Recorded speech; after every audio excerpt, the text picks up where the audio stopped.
দেখো বন্ধুরা, আমি বলেছিলাম ষাটি মাছটাকে না কেটে আনতে, মানে না কেটে আনতে বলতে জ্যান্ত মাছ তো আমি ভয় পাই, মাথাটা কেটে নিয়ে আসতে। তো মাছালা আবার লেজটাও কেটে বাদ দিয়ে দিয়েছে।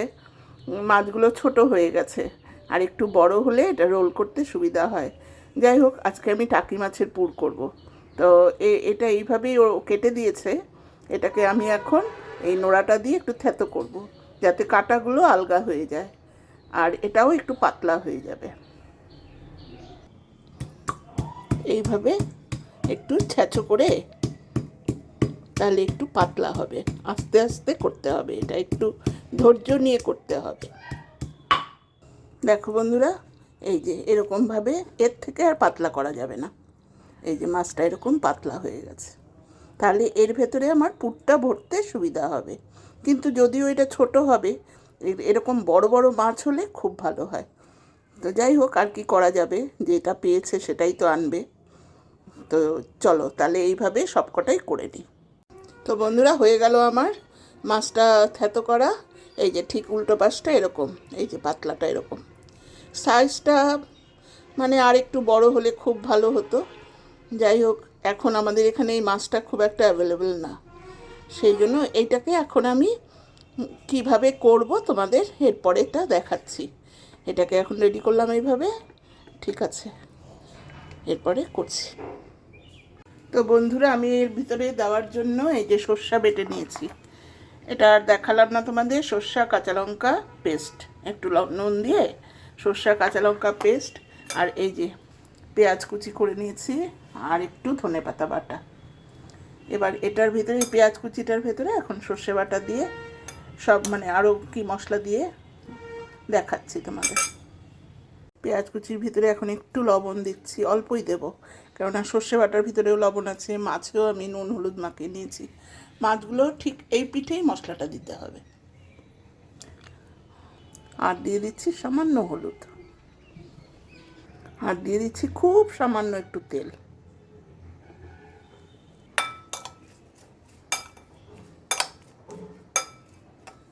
এখন এর ভিতরে আমি সর্ষে বাটাটা দিচ্ছি।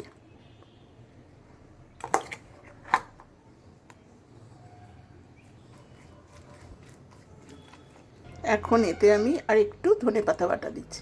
ধনেপাতা বাটাটা মানে অপশনাল, এটা এখন তো ধনেপাতা ভালো লাগে গন্ধটা, সেই জন্য দিচ্ছি, না দিলেও চলবে। গন্ধটা যে বেরিয়েছে না, মনে হচ্ছে এখনই খাওয়া যাবে। গরম ভাতে এমনিও সর্ষে বাটা কিন্তু দারুণ লাগে, কি বলো বন্ধুরা? ব্যাস, আমার স্টাফিং রেডি। এখন আমি এটাকে সাজাবো। এখন আমি এই মশলাটা এরমভাবে দিয়ে দেবো। মাছটা এই জন্যই বড় দরকার, মানে স্টাফিং তো একটু দিতে হবে পরিমাণ মতো, না দিলে তো ভালো লাগবে না। যাই হোক, একটু কষ্ট করেই মোড়াবো আর কি। দেখো বন্ধুরা, আমার সবকটা এরকম মোড়ানো হয়ে গেল। এটাকে না একটু মানে রোলের মতন করে মোড়ালে পরে ভালো হয়, বেরোনোর চান্সটা কম থাকে। যেহেতু মাছটা ছোট, তো এটা আমার মানে দুভাজি করতে হয়েছে। তো এখন এটাকে আমি বেসনের ভিতরে ইয়ে করে ডিপ করে ফ্রাই করব। তো বন্ধুরা দেখো, আমার ব্যাটারটা গোলা হয়ে গেছে। এতে আমি মানে ময়দা যতখানি, বেসন যতখানি, তার অর্ধেক চালের গুঁড়া, আর তার অর্ধেক একটু ময়দা দিয়েছি।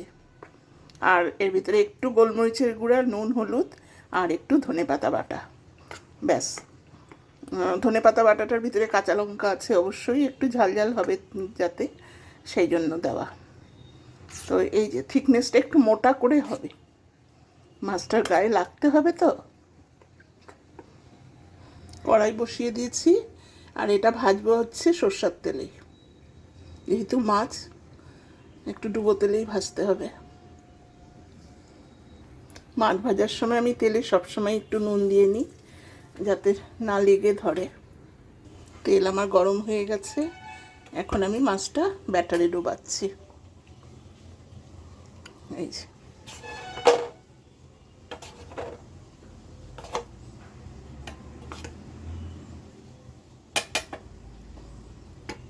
হাত না দিলে তো হবে না, আর হাতে আছে ভালোবাসা। তো এখন আমি এইভাবে ছেড়ে দিচ্ছি। দুটো আমি ছেড়ে দিয়েছি। এটা খেতে এত ভালো হয়, মানে এটা দিয়েই শুধু এক থালা ভাত খাওয়া হয়ে যায়, জানো তো। আর এটা তো মানে সাইজ মতন আনলে তো অনেক বড় বড় হয়, কাজেই এটা দিয়ে খাওয়া হয়ে যাওয়ারই কথা। দেখো বন্ধুরা, আমি এটাকে এভাবেই তুলবো। এটাকে আমি আবার ডাবল ফ্রাই করব। ডাবল ফ্রাই করলে মানে ক্রিস্পিটা বেশি হবে।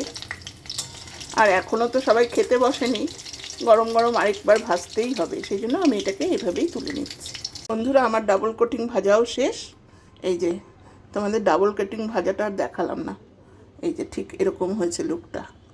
ইয়াম্মি ইয়াম্মি না বলো?